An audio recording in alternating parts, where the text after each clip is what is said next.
Irmãos, quero vos saudar com a graça e com a paz do Senhor Jesus e vos convidar para abrir o livro sagrado em Marcos capítulo 10 e o versículo de número 17, que nos diz assim a Bíblia: E pondo-se a caminho, correu para ele um homem, o qual se ajoelhou diante dele e lhe perguntou: Bom mestre, que farei para herdar a vida eterna?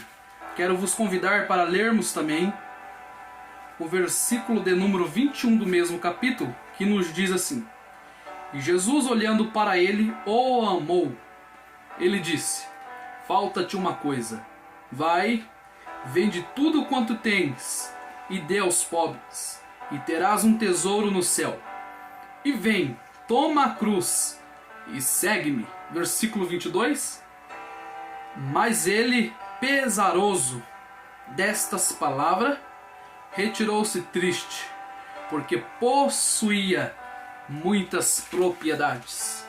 Se nós lermos todos os versículos, até mesmo aqueles que nós pulamos do 17, que nós fomos direto para o versículo 21, mas se nós lermos o 18, o 19 e o 20, nós vamos ver uma qualidade nesse jovem.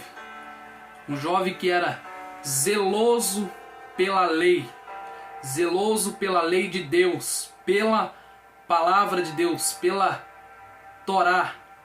Haja vista que naquela época era costume no povo de Israel, desde criança, a criança já era instruída na lei do Senhor, começando as suas primeiras instruções dadas oralmente pela mãe da criança, e assim a criança ia crescendo e adquirindo conhecimento na lei.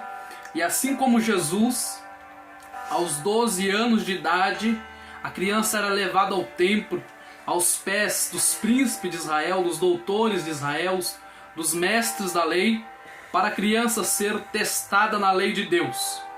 E como nós vemos que Jesus pergunta para ele: olha, não adulterarás, não matarás, não furtarás. Jesus resume a lei ali para ele.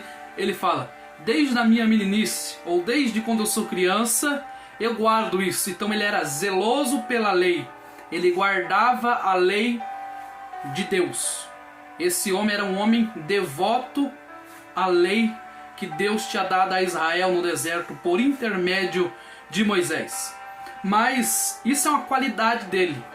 E tirando esse zelo, o Senhor nos deu 5 lições para a vida cristã com essa passagem desse homem rico, ou dependendo da versão, o jovem rico, esse jovem que era zeloso pelas coisas de Deus. Vamos tirar nesse dia 5 lições práticas para a nossa vida cristã, para a nossa caminhada cristã. E a nossa primeira lição vai estar ali no versículo de número 17, que vai dizer assim a leitura: E pondo-se a caminho. Quem que estava pondo-se a caminho? Jesus pôs-se a caminho. Jesus estava andando ao caminho, né? Porque eu me lembro João 14,6: Eu sou o caminho, a verdade e a vida. Jesus é o verdadeiro caminho. Pondo-se Jesus a caminho, vírgula, correu para ele um homem. Aqui está a nossa primeira lição. O homem correu para o lugar certo. O homem correu para a pessoa certa. O homem correu para o caminho certo. A nossa vida, nós temos várias opções de corrermos para a direita, de corrermos para a esquerda, de corrermos para várias áreas da nossa vida, para várias pessoas, para vários recursos. E a nossa primeira lição nesse dia é: aquele homem correu para o lugar certo. Ele correu para Jesus. Jesus é o caminho verdadeiro para o homem chegar-se a Deus. Então ele correu para aquele que dá o perdão, para aquele que restitui o ser humano para com Deus. Ele correu e correu para ele um homem. A nossa vida hoje, no contexto que nós estamos vivendo, se nós pararmos para analisarmos, as pessoas hoje correm para obter solução em vários lugares aonde não deveria se correr. O homem corre, é bom correr atrás da medicina, é um recurso que Deus deixou sim, mas às vezes o homem deposita toda a sua fé em toda a sua totalidade e corre atrás da medicina, e corre atrás das coisas dessa vida. Às vezes o homem corre para um caminho que leva à morte, que o começo desse caminho é prazeroso, mas como diz o sábio Salomão, o caminho em que esse homem correu é um caminho que no fim gera morte. Então, nessa primeira lição aprendemos que este homem correu para o lugar certo. Ele correu para Jesus. E quantas pessoas, quem sabe, que está ouvindo essa transmissão via o YouTube, via o Facebook, está em dúvida para seguir um caminho. Você está na beira do caminho, mas aprenda com esse homem nessa primeira lição. Corra para o lugar certo. Corra para Jesus, porque Jesus vai te colocar a andar no caminho correto. E para adiantarmos, diz: o qual se ajoelhou diante dele. Aqui está a nossa segunda lição. A primeira lição, ele correu para o lugar certo. Ele correu para a pessoa certa, a pessoa bendita de nosso Senhor Jesus Cristo. E quando ele corre, ele acha o caminho. Porque quem vai para o lugar certo, acha o verdadeiro caminho. E quando ele chega no caminho, a Bíblia vai dizer: o qual se ajoelhou diante dele. Ele se ajoelhou diante daquele que é o caminho. Ele se ajoelhou diante de Jesus. Ele se humilhou perante Jesus. Porque a pessoa, quando ela corre para Jesus, ela reconhece o estado miserável que se encontra longe de Jesus. E quando ela encontra Jesus, ela se prostra. Ela se humilha. Lembra do apóstolo Pedro dizendo em sua epístola: humilhai-vos debaixo da onipotente mão de Deus, que ao vosso tempo Ele vos exaltará. E com este homem não foi diferente. Na nossa segunda lição, ele vai e se ajoelha diante de Jesus. Temos nessa segunda lição algo muito importante para a nossa caminhada cristã. O que é? A mensagem é a seguinte: os nossos joelhos dobrados perante Jesus vai nos levar mais longe do que se nós estivéssemos correndo, andando. Porque quando eu estou correndo, quando eu estou andando, eu estou dizendo que eu confio.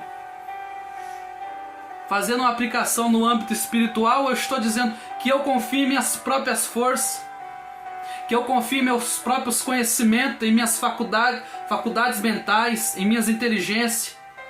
Mas o fato de eu se humilhar perante Jesus, eu estou dizendo: eu estou aqui no caminho, e eu preciso, Senhor, das tuas mãos onipotentes. Eu preciso ter uma vida de adoração. O fato dele se humilhar perante Jesus é já ele prestando reverência a Jesus, é ele prestando um culto a Jesus. E para adiantarmos mais um pouco, ele perguntou: bom mestre, vírgula. Olha que interessante. A primeira lição, ele corre para o caminho. A segunda lição, ele se prostra perante o dono do caminho. E na terceira lição, ele vai chamar Jesus de mestre. Então a nossa terceira lição é: ele reconhece a autoridade que há no nome de Jesus. Se ele logo chamou Jesus de mestre, ele reconheceu a autoridade que há no nome de Jesus. E se ele correu, e se ele se humilhou, ele sabia que Jesus não era apenas um mero pregador, Ele sabia que Jesus não era apenas o homem. Dar de nos entender que no mundo espiritual ele já estava reconhecendo Jesus como o Machia, o Messias esperado por Deus. Ele reconheceu a autoridade, chamando Jesus de mestre. Você só chama alguém de mestre quando você está prestando reverência para essa pessoa. Quando você está demonstrando respeito para essa pessoa, temor para essa pessoa. E na nossa caminhada cristã, é algo que não pode faltar na nossa vida. Reconhecer que Jesus não é apenas o nosso Salvador, mas reconhecer que Jesus é o mestre da nossa vida.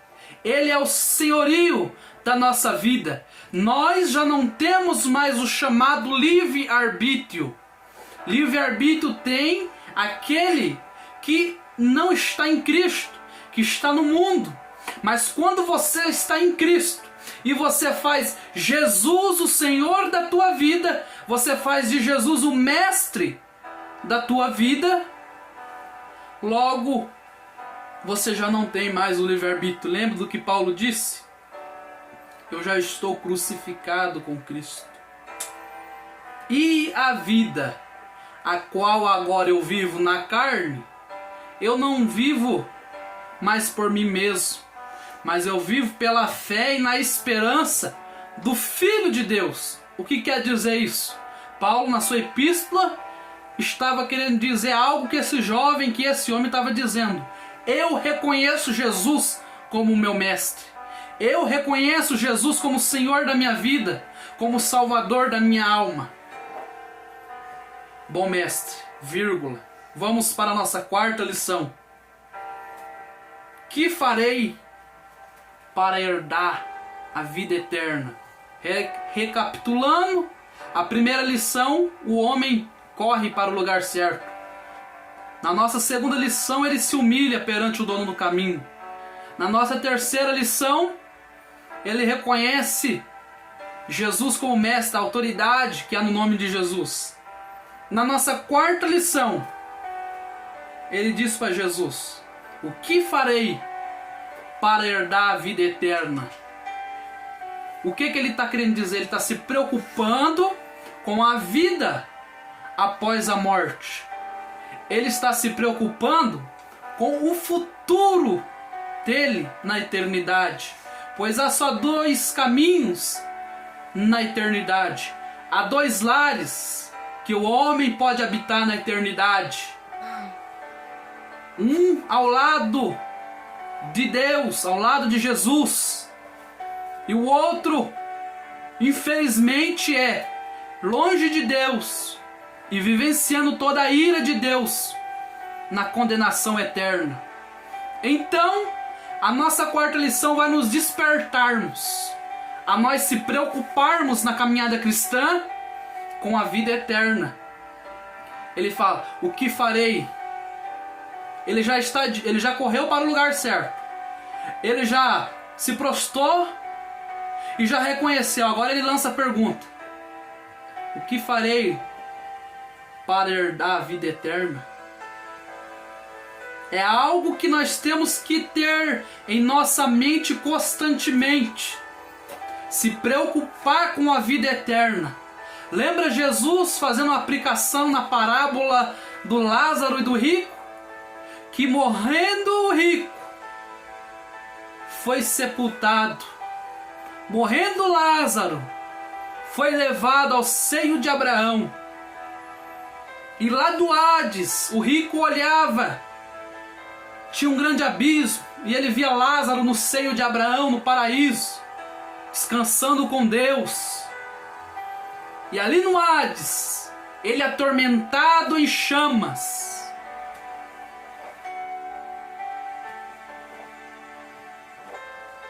ele se preocupa com a família dele, porque o caminho que ele trilhou levou ele a uma eternidade longe de Deus. Lázaro, por sua vez, o caminho que ele trilhou levou ele a passar a eternidade ao lado do Senhor nosso Deus. E esse homem estava preocupado com isso. Ele não era apenas alguém que era zeloso pela lei, era alguém que se preocupava com a vida após a morte. Ele se preocupava com a eternidade. E nós, como cristãos, devemos se preocupar com a vida após a morte. Devemos nos santificar a cada dia mais. E para nós, irmãos, caminharmos para o fim, vamos até o versículo 21, para nós chegarmos na nossa quinta e última lição para a vida cristã, onde Jesus vai dizer, Jesus o amou. Jesus, olhando para ele, o amou e lhe disse, falta-te uma coisa. Ó, ele correu para o lugar certo. Ele se humilhou perante Jesus, reconheceu a autoridade, reconheceu Jesus como mestre, se preocupou com a vida eterna. Mas Jesus vai dizer ainda para ele, falta-te uma coisa. Vai, vende tudo quanto tens e dê aos pobres, e terá um tesouro no céu. E vem, toma a cruz e segue-me. Eu costumo dizer que o Evangelho, irmãos, é proposta. É a proposta que Deus fez ao homem, que Deus deu ao homem. Jesus aqui lança a proposta do Evangelho.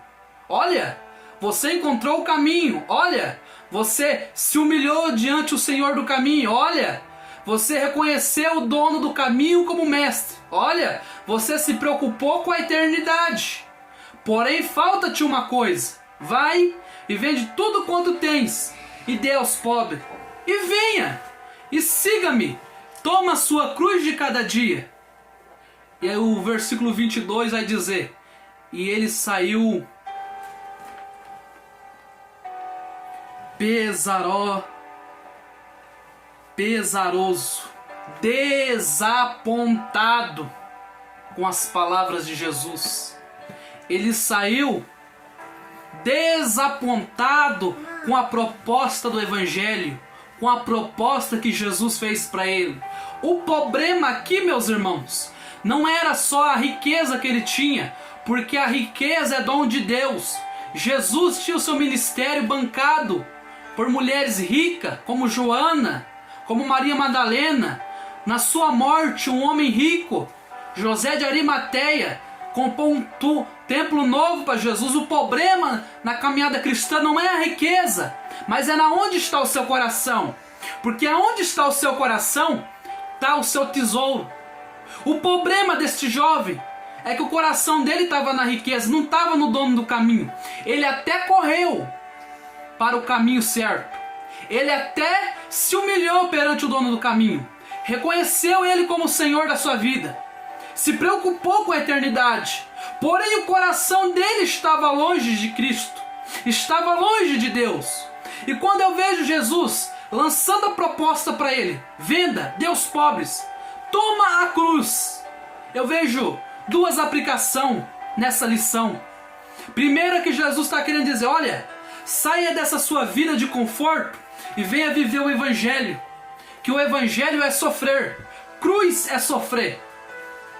Mas quem carrega a cruz e persevera até o fim será salvo. A segunda aplicação, a segunda lição que eu vejo é que quando Jesus fala, venda, dê aos pobres e tome a cruz, é Jesus dizendo para ele assim, eu vou fazer de você um pregador do Evangelho. Eu tenho uma promessa na sua vida de levar a mensagem da cruz. Quando Jesus fala, toma a cruz, é Jesus dizendo, aprenda a mensagem da cruz, viva a mensagem da cruz, prega a mensagem da cruz, porque é só por intermédio da mensagem da cruz que o homem vai se chegar a Deus. É só por intermédio da pregação da cruz que o homem pode chegar a Deus. Para alguns a cruz é loucura, Para outros também é loucura. Mas para nós que somos salvos, é o poder de Deus. É por onde Cristo nos alcançou. O homem recusou a proposta de Jesus.